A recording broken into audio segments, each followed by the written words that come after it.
Buenas noches, profesor y compañeros. Continuando con la exposición de mi grupo, voy a presentar el apéndice C, exenciones para las combinaciones de negocios. El primer párrafo de este apéndice nos indica que una entidad que adopte por primera vez las NIF puede optar por no aplicar de forma retroactiva la NIF 3 a las combinaciones de negocios realizadas en el pasado. Sin embargo, si la entidad que adopta por primera vez las NIF reexpresase cualquier combinación de negocios para cumplir con la NIF 3, reexpresará todas las combinaciones de negocios posteriores y aplicará la NIF 10 desde esa fecha. Por ejemplo, ¿no? Si una entidad que adopta por primera vez la NIF opta por reexpresar una combinación de negocios que tuvo lugar el 30 de junio del 2016, reexpresará todas las combinaciones de negocios que tuvieron lugar entre el 30 de junio del 2016 y la fecha de transición a las NIF y aplicará también la NIF 10 desde el 30 de junio del 2016. Capítulo 2. Si, el capítulo 2, ¿qué nos dice, no? Una entidad no necesitará aplicar de forma retroactiva la NIC 21, efectos de las variaciones en las tasas de cambio de la moneda extranjera, a los ajustes al valor razonable, ni a la plusvalía que hayan surgido en las combinaciones de negocios ocurridas antes de la fecha de transición a las NIF. Si la entidad no aplicase de forma retroactiva la NIC 21 a esos ajustes al valor razonable ni a la plusvalía, los considerará como activos y pasivos de la entidad y no como activos y pasivos de la adquirida. Por tanto, estos ajustes al valor razonable y a la plusvalía o bien se encuentran ya expresados en la moneda funcional de la entidad o bien son partidas no monetarias en moneda extranjera que se registrarán utilizando el tipo de cambio aplicado según el plan contable general anterior. Seguimos. ¿Qué nos dice el párrafo 3? Nos dice que una entidad podría aplicar la NIC 21 de forma retroactiva a los ajustes de valor razonable y a la plusvalía que surge de A. En todas las combinaciones de negocios que hayan ocurrido antes de la fecha de transición a las NIF o en todas las combinaciones de negocios que la entidad haya escogido reexpresar para cumplir con la NIF 3, tal como lo permite el capítulo 1 anterior que ya hemos revisado, ¿no? Ahora, continuamos. ¿Qué nos dice el párrafo 4? El párrafo 4 nos dice, si una entidad que adopta por primera vez las NIF no aplica la NIF 3 de forma retroactiva a una combinación de negocios anterior, este hecho tendrá las siguientes consecuencias para esta combinación. ¿Cuáles serán? A. La entidad que adopta por primera vez las NIF conservará la misma clasificación como una adquisición por parte de la adquiriente legal, como una adquisición inversa por parte de la entidad legalmente adquirida o como una unificación de intereses que tenía en sus estados financieros elaborados conforme a los planes contables generales anteriores. El punto B. ¿Qué nos dice el punto B? La entidad que adopta por primera vez las NIF reconocerá todos sus activos y pasivos en la fecha de transición a las NIF que hubieran sido adquiridos o asumidos en una combinación de negocios pasada que sean diferentes de algunos activos financieros y pasivos financieros que se dieron de baja según los planes contables anteriores. El otro punto nos dice, los activos incluyéndose la plusvalía y los pasivos que no fueron reconocidos en el estado consolidado de situación financiera del adquiriente, de acuerdo con los planes contables generales anteriores y que tampoco cumplirán las condiciones para su reconocimiento de acuerdo a las NIF en el estado de situación financiera separado de la adquirida. La entidad que adopta por primera vez las NIF reconocerá cualquier cambio resultante ajustando las ganancias acumuladas o, si fuese apropiado, otra categoría del patrimonio, a menos que tal cambio proceda del reconocimiento de un activo intangible que estaba previamente incluido en la plusvalía. Que ahora, continuamos, ¿no? ¿Qué nos dice el párrafo C? El párrafo C nos dice, la entidad que adopta por primera vez las NIF excluirá de todos sus estados de situación financiera de apertura conforme a las NIF todas las partidas reconocidas según los planes contables generales anteriores que no cumplan con las condiciones para su reconocimiento como activos y pasivos según las NIF. La entidad que adopta por primera vez las NIF contabilizará los cambios resultantes de la forma siguiente. La entidad que adopte por primera vez las NIF pudo en el pasado haber calificado una combinación de negocios como una adquisición y no pudo haber reconocido como un activo intangible alguna partida que no cumpliera las condiciones para su reconocimiento como un activo según la NIC 38, que es activos intangibles, ¿no? Esto deberá reclasificar esta partida.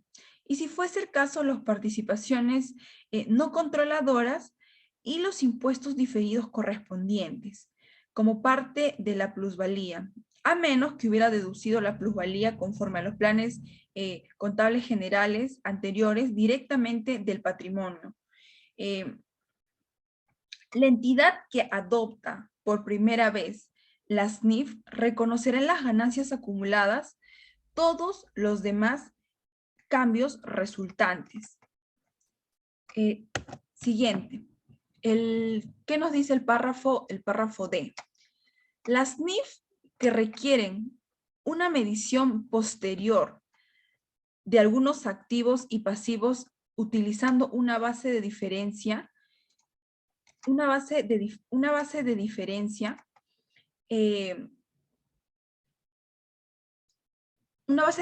al costo original, tal como el valor razonable, la entidad que adopta por primera vez las NIF medirá estos activos y pasivos en el estado de situación financiera de apertura conforme a las NIF, utilizando esa base incluso si las partidas fueron adquiridas o asumidas en una combinación de negocios anterior.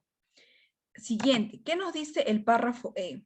Inmediatamente después de la combinación de negocios, el importe de libros conforme a los planes contables generales anteriores de los activos adquiridos y de los pasivos asumidos en esa combinación de negocios será de su costo atribuido según las NIF en esa fecha.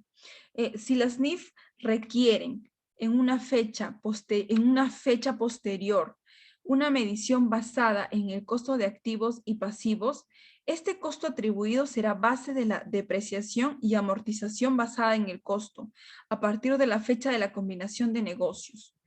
¿Qué nos dice el párrafo F? Si un activo adquirido o un pasivo asumido en una combinación de negocios anterior no se reconoció según los planes contables generales anteriores, no tendrá un costo atribuido nulo en el estado de situación financiera de apertura conforme a las NIF. En su lugar, la adquiriente lo reconocerá y medirá en su estado de situación financiera consolidado utilizando la base que hubiera sido requerida de acuerdo con las NIF en el estado de situación financiera de la adquirida. Por ejemplo, si la adquiriente no había, según sus planes contables generales anteriores, capitalizado los arrendamientos financieros adquiridos en una combinación de negocios anteriores, los capitalizará en sus estados financieros consolidados, tal como la NIF 16, arrendamientos, hubiera requerido hacerlo a la adquirida en su estado de situación financiera conforme a las NIF. De forma similar, si la adquiriente no tenía reconocido, según su plan contable general anterior, un pasivo contingente que existe todavía en la fecha de transición a las NIF, la adquiriente reconocerá este pasivo contingente en esa fecha, a menos que la NIC 37, que es provisiones, pasivos contingentes y activos contingentes, prohibiera su reconocimiento en los estados financieros de la adquirida. Por el contrario, si un activo o pasivo prohibieran su reconocimiento en los estados financieros de la adquirida, por el contrario, si un activo pasivo quedó incluido según los planes contables anteriores en la plusvalía, pero no hubiera reconocido por separado de haber aplicado la NIF 3, este activo o pasivo permanecerá en la plusvalía a menos que las NIF requiriesen reconocerlo en los estados financieros de la adquirida.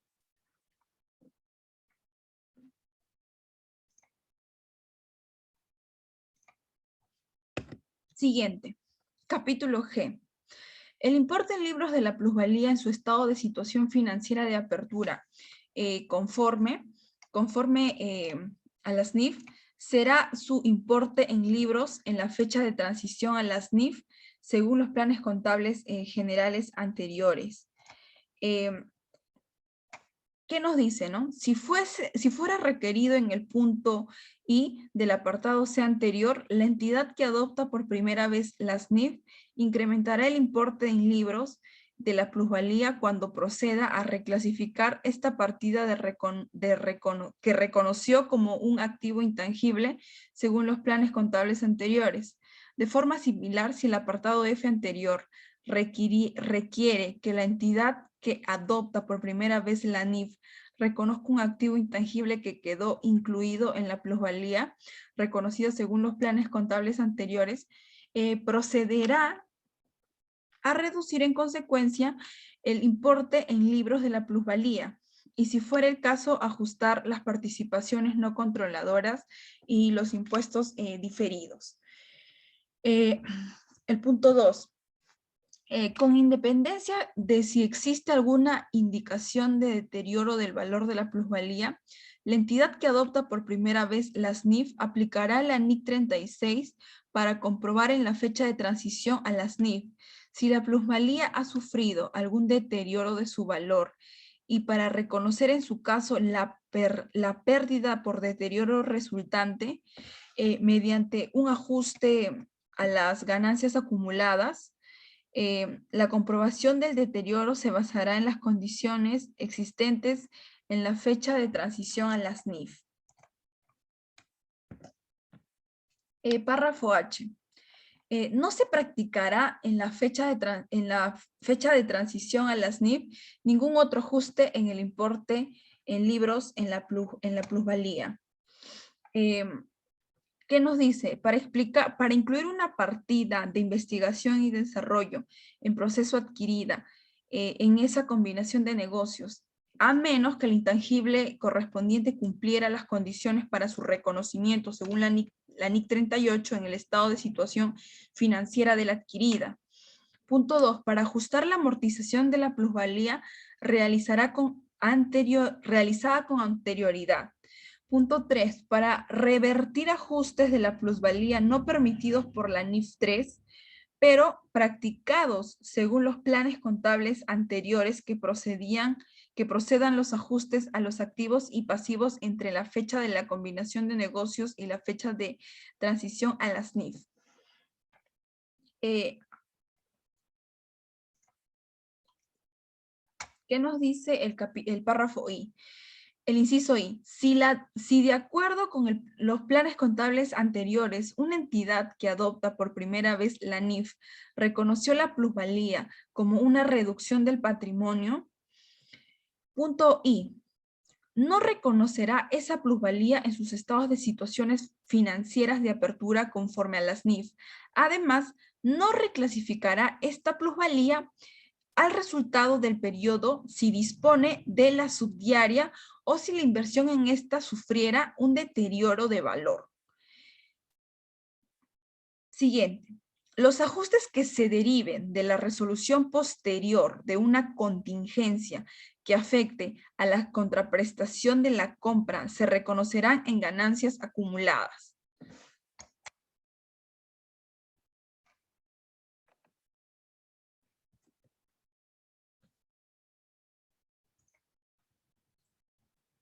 Punto J. La entidad que adopta por primera vez las NIF, siguiendo sus planes contables anteriores, pudo no haber consolidado una subdiaria adquirida en una combinación de negocios anterior. Por ejemplo, porque la controladora no la considerase según esos planes contables como subdiaria o porque no preparaba estados financieros consolidados. La entidad que adopta por primera vez la SNIF ajustará el importe de libros de los activos y pasivos de la subdiaria para obtener los importes que la SNIF habrían requerido en el estado de situación financiera de la subdiaria. El costo atribuido de la plusvalía será igual a la diferencia en la fecha de transición a la SNIF entre la participación de la controladora en tales importes en libros una vez ajustados y el costo en los estados financieros separados de la controladora de su inversión en la subdiaria. Punto K. El punto K, ¿qué nos dice? La medición de la participación no controladora y de los impuestos diferidos se deriva de la medición de otros activos y pasivos. Por tanto, los ajustes descritos anteriormente por los activos y pasivos reconocidos afectan a las participaciones no controladoras y a los impuestos diferidos. El capítulo 5. ¿Qué es lo que nos dice el capítulo 5? Para las combinaciones de negocios pasadas, se aplica a las adquisiciones pasadas de inversiones en asociadas y de participaciones en negocios conjuntos y participaciones en operaciones conjuntas cuya actividad constituye un negocio tal como se define en la NIF 3. Bueno, continuamos, ya hemos revisado el apéndice C, ahora continuamos con el apéndice D. ¿Cuál es el apéndice D? Exenciones procedentes de otras NIF. El párrafo D1 nos dice: A.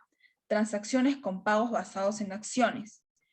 B. El punto B ha sido eliminado de esta NIF. El punto C. Costos atribuidos. Eso lo podemos encontrar en los párrafos D5 o D8B. D. Arrendamientos. Eso lo podemos ubicar en los párrafos D9, D9B y D9E. El punto E fue eliminado de esta NIF. El F, diferencias de conversiones acumuladas, que se encuentran en los párrafos D12 y D13. Inversiones en subdiarias, negocios, conjuntos y asociadas, que eso lo podemos ubicar en los párrafos D14 y D15A. El H, punto H, activos y pasivos de subdiarias asociadas y negocios conjuntos, que esto lo podemos ubicar en los párrafos de 16 y de 17. Y instrumentos financieros compuestos, ubicado en el párrafo de 8. J, designación de instrumentos financieros reconocidos previamente, que esto lo podemos encontrar en el párrafo de 9 y de 19C. K, la medición a valor razonable de los activos financieros o pasivos financieros en el reconocimiento inicial. Esto lo podemos ubicar en el párrafo D9. En el párrafo D20, perdón. Y pasivos por desmantelamiento incluidos en el costo de propiedades, plantas y equipos. Esto lo podemos ubicar en los párrafos D21 y D21A. M. Activos financieros o activos intangibles, activos financieros o activos intangibles contabilizados de acuerdo con las INIF 12, acuerdos y concesiones de servicios, párrafo D22. N, costos por préstamos, que eso lo podemos ubicar en el párrafo D23. El punto O fue eliminado de esta NIF. El punto P, cancelación de pasivos financieros con instrumentos de patrimonio, que lo podemos ubicar en el párrafo 25. F, hiperinflación grave, párrafo D26 al párrafo D30. R, acuerdos conjuntos. Esto lo podemos ubicar en el párrafo D31. S, costos de desmonte en la fase de producción de una mina a cielo abierto. Esto lo podemos ubicar en el párrafo D32. D, designación de contratos para comprar o vender una partida no financiera. Esto lo podemos ubicar en el párrafo D33. U, ingresos de actividades ordinarias. Esto lo podemos ubicar en el párrafo D34 y D35. Y por último, V, transacciones en moneda extranjera y contraprestación anticipada, que esto lo podemos ubicar en el párrafo D36. La entidad no aplicará estas exenciones por analogía a otras partidas. Bueno, eso sería todo por mi parte. Doy pase a mi compañero para que continúe con la exposición. Gracias.